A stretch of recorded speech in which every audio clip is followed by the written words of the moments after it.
हमारे इस channel We the Demigods Motivational में आपका स्वागत है। आज मैं एक ऐसी स्टोरी आपके साथ शेयर करूंगी जिसको सुनने के बाद आपको लगेगा कि वाकई में ये हम सबके साथ ऐसा होता है। क्या होता है कि हम अपने लिए अपनी सीमाएं खुद निर्धारित कर लेते हैं कि हम सिर्फ इतना कर सकते हैं, इसके आगे हम नहीं जा सकते।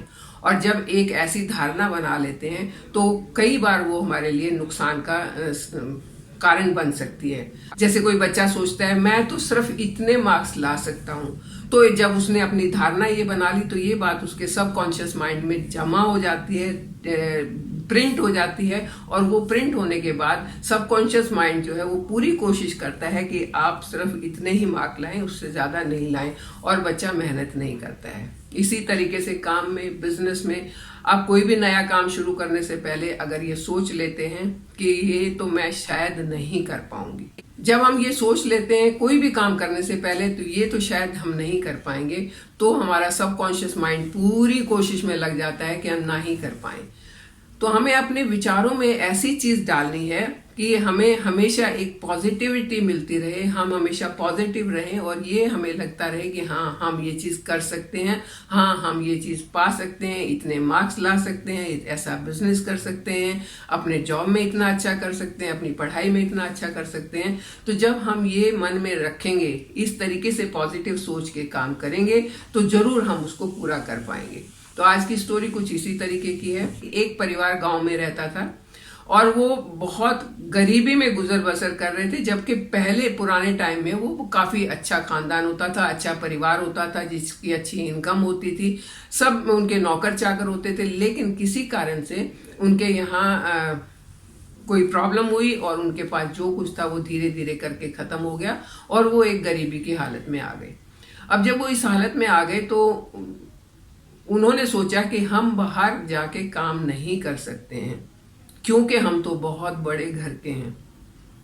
पीछे हमारा घर इतना बड़ा था, हमारे इतने नौकर थे। अब अगर हम बाहर निकले तो या तो हम कर ही नहीं पाएंगे काम, क्योंकि लोगों की आंखें हमारी तरफ घूर घूर के देखेंगी, ये वही लोग हैं जिनका इतना अच्छा हाल था। तो हम नर्वस हो जाएंगे, परेशान हो जाएंगे और हम बाहर जाके काम नहीं कर पाएंगे। या फिर ये लगेगा कि लोग क्या कहेंगे। दोनों ही कारणों से वो घर से बाहर नहीं निकलते थे। जो कुछ उनके पास था उसी में अपना गुजारा कर रहे थे, लेकिन जो कुछ पास में होता है वो कितने दिन पास में रहेगा, धीरे धीरे करके खत्म होना शुरू हो गया। किसी तरीके से वो अपना गुजारा कर रहे थे। एक दिन एक सेंट जो कि कभी उनका दोस्त होता था, साधु जो कभी उनका दोस्त होता था पुराने टाइम में, वो आया और उस गांव के पास से गुजर रहा था। उसने सोचा मैं अपने पुराने दोस्तों से मिल लेता हूँ, तो उनसे मिलने के लिए आया। आके वहां रुका, खाया पिया, लेकिन साधु ने देखा कि इनके वो ठाठ नहीं है जो पहले होते थे।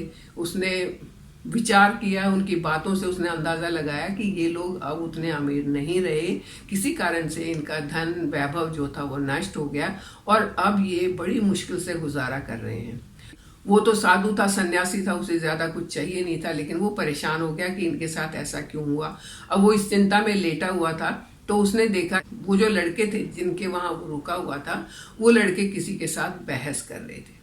बहस बाहर गार्डन में हो रही थी, जो बगीचे में उनके यहाँ एक पेड़ था, संतरे का पेड़, वहां पर बहस हो रही थी। तो साधु ने उठ के सुनने की कोशिश की बहस क्यों हो रही थी।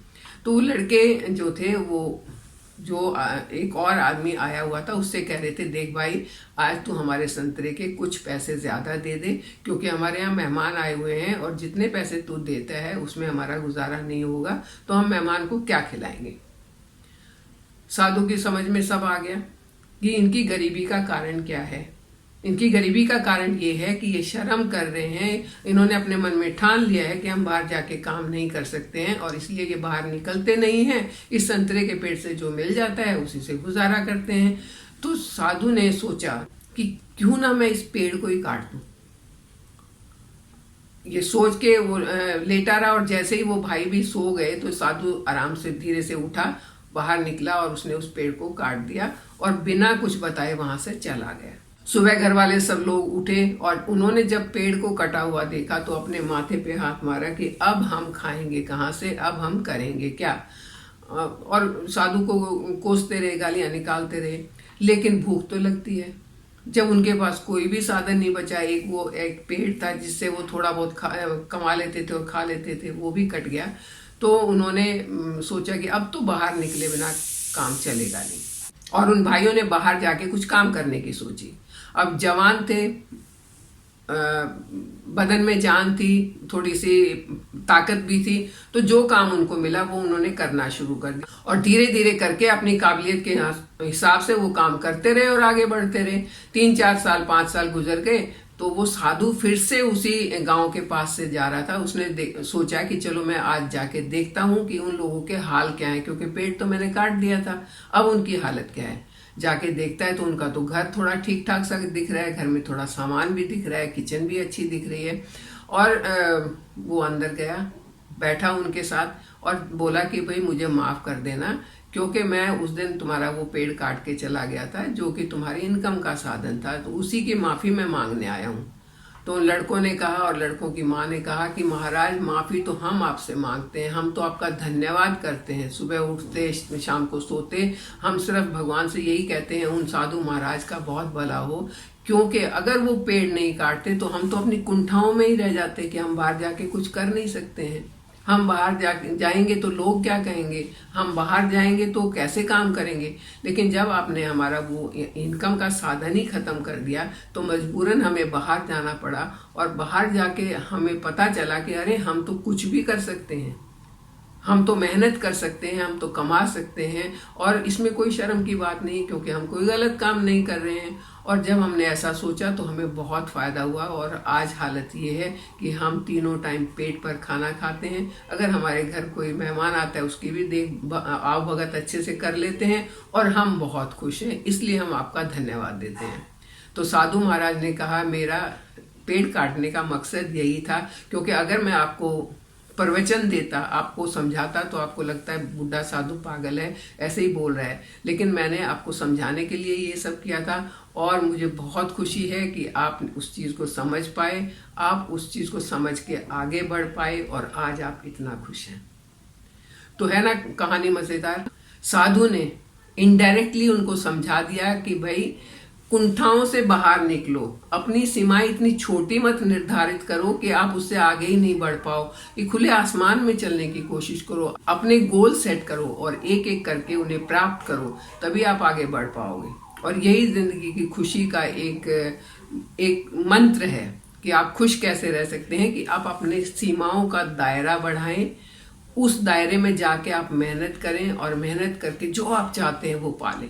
जिंदगी में जो चाहते हैं वो आपको मिल सकता है। मैं तो इस चीज़ पर बहुत भरोसा करती हूँ, और मैं इसका पालन भी करती हूँ, क्योंकि मुझे कभी ये नहीं लगता कि मैं ये काम नहीं कर पाऊंगी या मुझसे ये नहीं होगा। मैं हमेशा यही सोचती हूँ कि हाँ मैं कर सकती हूँ, हाँ मैं कर लूँगी। कई बार एक आध बार ऐसा भी होता है कि नहीं कर पाती हूँ, इवन देन कोई बात नहीं, मैं कोशिश करती रहती हूँ, और आपके सामने हूँ, आपके साथ बात कर रही हूँ, और आपके साथ बात करके मुझे अच्छा बहुत लगता है। इसीलिए मैं आपसे रिक्वेस्ट करती हूँ कि आप और लोगों को भी साथ में जोड़ें, और आप मेरे चैनल को सब्सक्राइब करें, लाइक एंड शेयर करें, ताकि और लोग भी इसमें जुड़ पाएँ। क्योंकि और अपने विचार मुझ तक पहुँचाएँ, कमेंट करके आप अपने विचार मुझ तक पहुँचाएँ, मुझे बहुत खुशी होती है। तो आप मेरी खुशी में मेरा साथ देंगे, है ना। तो आप भी खुश रहिए, हमेशा हेल्दी रहिए, हमेशा अपनी सीमाओं को ऐसी निर्धारित करें कि आप बस फलते फूलते और तरक्की करते चले जाएं। मेरे साथ बने रहें, चैनल को सब्सक्राइब करें। Thank you.